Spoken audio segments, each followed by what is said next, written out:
I never thought much about the noises in my house. An old home makes sounds, wood creaks, pipes groan, and the wind whispers through cracks. That's what I told myself, at least until the night I realized I wasn't alone. It started with little things. My keys weren't where I left them. Cabinets I swore were closed would be open in the morning. I chalked it up to exhaustion. I was living alone for the first time in a small, two-story house I'd rented in a quiet neighborhood. My nearest neighbor was a retired man who rarely left his home. I had no friends nearby. One evening, after a long day at work, I collapsed onto my couch, flipping through channels on TV. Out of nowhere, I heard it, the slow, deliberate scratching sound coming from inside the walls. I muted the television and held my breath. The sound stopped. A rat, I told myself. Maybe a raccoon in the attic. The next morning, I checked the attic, but there was nothing there. No droppings, no signs of animals. Still, I called pest control. They set traps, but found no evidence of rodents. Over the following weeks, the disturbances escalated. A faint shuffling at night, the feeling of being watched. My phone charger missing, only to be found under my bed days later. Then, one night, something happened that I couldn't ignore. I was in the kitchen, making tea, when I heard the unmistakable sound of footsteps in the hallway. My blood turned to ice. I lived alone. I turned off the kettle and listened. The sound stopped. My mind raced through possibilities. An intruder?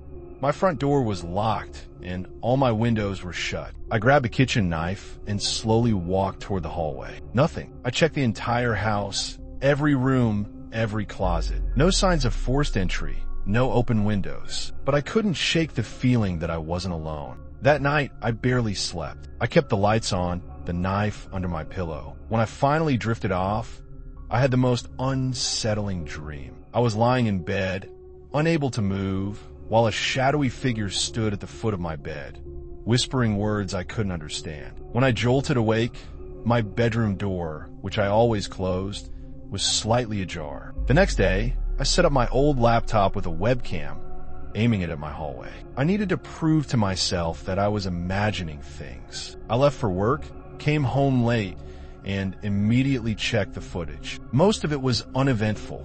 Just the dim hallway and the occasional flicker of light from passing cars outside. But at 2:37 a.m., something changed. The hallway light, which I had turned off before bed, flickered on. Then movement. A tall, gaunt figure emerged from the shadows. His movements were slow, deliberate. He wore tattered clothes, his face obscured by greasy, unkempt hair. He walked past my bedroom door, then disappeared out of frame. I felt my stomach drop. I was wide awake, yet my body felt paralyzed with terror. This man had been inside my house. I rewound the footage, watching frame by frame. Then I saw something even worse. Before disappearing from the frame, the man turned his head slightly, just enough for the camera to catch his face, and he was smiling. I wanted to scream. Instead, I locked every door, checked every window, and called the police. When they arrived, I showed them the footage. They searched the house, but there was no one there. No signs of forced entry. Nothing missing. Just the footage of a man who wasn't supposed to exist. The police suggested I might have been targeted,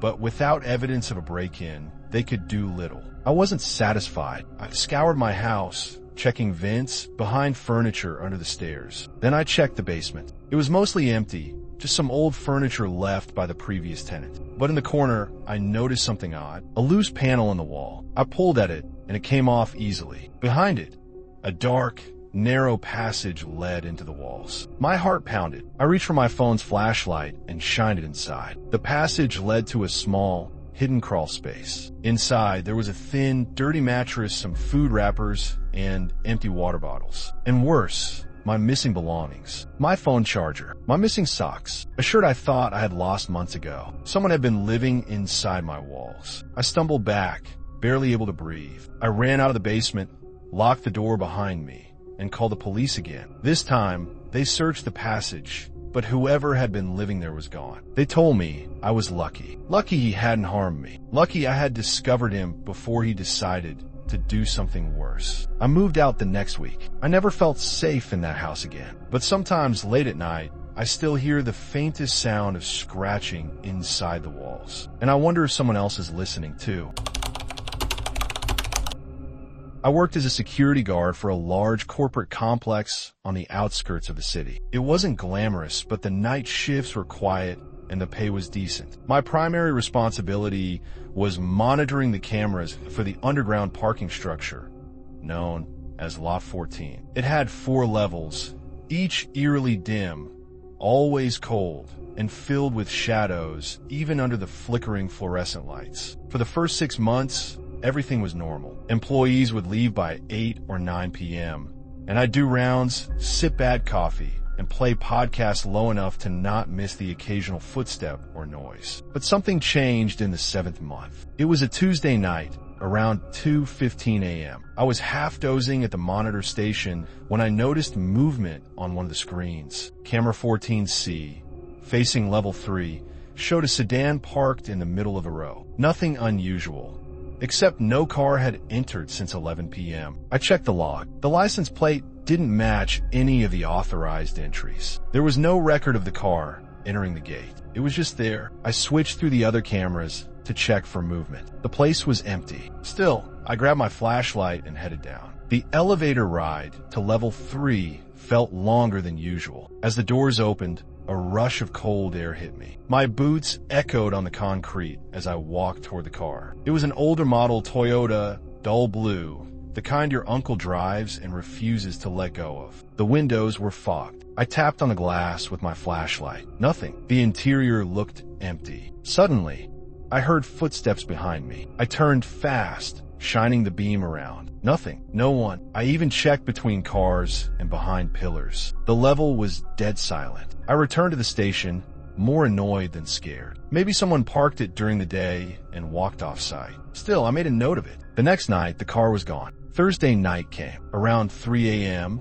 I saw it again on the monitor. Same car, same spot. This time, I noticed something else. A shadow moved behind it, quickly like someone crouched low and darted out of frame. I froze, rewound, played it again. Same flicker of movement. I couldn't tell what it was. Just a blur. I radioed my backup, but he was covering the upper floors and wouldn't arrive for 15 minutes. I made the mistake of going alone. I took the stairs this time, moving slowly, flashlight ready. When I reached level 3, the light above me flickered and then went out. My boots crunched on something. I looked down and saw a small stuffed rabbit, its ears torn and one eye missing. It was stained, looked like old blood. The car was still there, engine off, windows fogged. I approached, heart racing. I felt eyes on me. Then, from behind a pillar, I heard it. A whisper. "Don't leave me here." I spun around. Nothing. I backed away slowly and took the stairs 2 at a time back to the booth. When my backup arrived, we went down together. The rabbit was gone. The car was gone. No trace. We both agreed not to report it. We looked crazy, but over the next week, it kept happening. The car would appear, always between 2 and 3 a.m. Some nights there would be noises, footsteps, coughs. One night, all the cameras on level 3 glitched at once. Static for 2 minutes. Friday night, I saw her. Camera 14C showed a figure, a woman standing beside the blue sedan. She wore a long coat, her hair stringy and wet like she'd been in the rain. But it hadn't rained, not in days. She looked straight at the camera, not into it, through it. The power in the booth went out right then. I don't scare easily, but I was trembling. When the power returned, all the cameras were back except 14C. It was black. The next day, I requested access to the archived footage. The system showed no entries between 1:55 and 3:10 a.m. It was like those minutes had been deleted. I started digging. 3 years AG. I started digging. 3 years ago, a woman and her young son had gone missing in the complex. Their car was found weeks later, on level 3 of Lot 14. The mother's body was never recovered. The son was presumed dead, but his stuffed rabbit had been found in the back seat, the same kind I had stepped on. After that night, I stopped working night shifts, but I heard from my replacement. He lasted 3 nights. Quit after seeing a boy standing beside his desk on the monitor screen, despite no one being in the booth. The boy waved at the camera before fading out. I don't think Lot 14 is haunted in the traditional sense. I think it's a place where things go missing, where time blinks, where people get stuck in moments that replay forever. And sometimes, if you're not careful, you get stuck with them. It was a quiet Saturday morning in early October when I decided to go on a solo hike. There's a state forest about an hour from where I live, and I'd been there a few times with friends, but never alone. Something about the crisp fall air and the thought of solitude seemed appealing. I packed a small backpack with water, snacks, and my old Nikon camera, hoping to capture some shots of the changing leaves. By 10 a.m., I was at the trailhead. There weren't many cars parked, which was a good sign. I signed in at the little logbook near the ranger station and started my hike. The trees were painted in reds, yellows, and oranges. Birds chirped softly, and the only sound was the crunch of leaves under my boots. About an hour into the hike, I saw something strange, a narrow, overgrown path that split off from the main trail. It was marked by a wooden post, tilted at an odd angle, with faded white paint. Curiosity got the better of me, so I veered off the main path and started down the trail. This path felt older. The trees were closer together,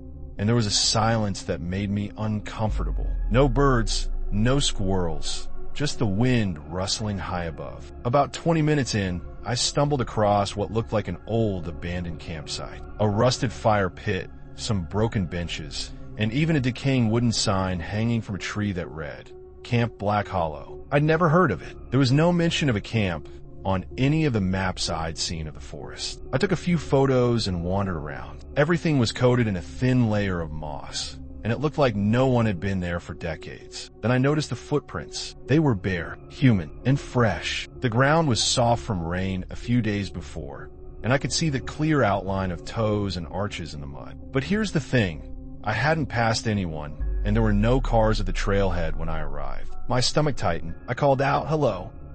No answer. I followed the prints cautiously. They weaved through the abandoned camp and disappeared near the edge of the woods. That's when I heard the whisper. It was faint, too faint to make out words, but definitely human. It sounded like it was coming from just beyond the trees. I stood still, heart pounding. The whisper came again, this time closer. I backed up slowly, scanning the woods. Nothing. I turned around and started walking quickly back the way I came. But after about 5 minutes, I realized I was going the wrong way. The trail looked different. I should have reached the main path by now, but everything looked unfamiliar. I turned around, tried retracing my steps, but the more I walked, the deeper I seemed to go. That's when I saw it, a figure, standing perfectly still between two trees. Tall, unmoving, watching. I froze. The figure didn't move. I couldn't make out a face or even clothes, just the silhouette, dark against the dim light filtering through the canopy. I turned and ran. Branches slapped my arms and face as I pushed through brush, ignoring the path. I didn't stop until I saw the familiar ranger station in the distance. I practically stumbled back to my car, heart racing, shirt soaked in sweat. When I got home, I Googled everything I could about Camp Black Hollow. Nothing. No records. No mentions. I even checked historical maps of the area. There was never a camp listed there. But the worst part? That night, I was lying in bed, trying to convince myself it was just an old, forgotten part of the forest. Maybe I let my imagination get the best of me. Then I heard it again, a whisper, right outside my bedroom window. I shot up, heart in my throat, and pulled back the curtain. No one was there. I didn't sleep that night, or the night after, because every time the house gets quiet, really quiet, I can hear it, whispering, like it followed me, like whatever I found out there wasn't meant to be seen. And now that I have, it won't leave me alone. If you ever find yourself hiking alone and come across a trail you've never seen before, one that isn't on the map, don't take it. Don't go down it, because some places are forgotten for a reason.